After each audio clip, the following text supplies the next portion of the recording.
புரிந்தேன் என்று நாளும் பொழுதும் வாழும் வரையில் நினைத்திடு என் தோழா, நினைத்து செயல்படு என் தோழா, உடனே செயல்படு என் தோழா.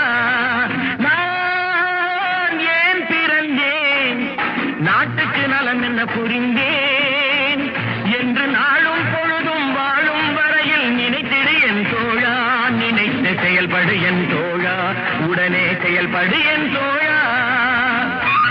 குடிச்சு உடம்ப கெடுத்துக்கிட்டு வீணா பொழுத போக்குவீங்களே, இந்த நேரத்துல நாட்டுக்கு ஏதாவது நல்லது செய்யக்கூடாதா? நாடாவில்ல நாடு, இந்த நாடு எங்களுக்கு என்ன செய்திச்சு? நாடு என்ன செய்தது நமக்கு என கேள்விகள் கேட்பது எதற்கு? நீ என்ன செய்தாய் அதற்கு என நினைத்தால் நன்மை உனக்கு. நாடு என்ன செய்தது நமக்கு என கேள்விகள் கேட்பது எதற்கு? நீ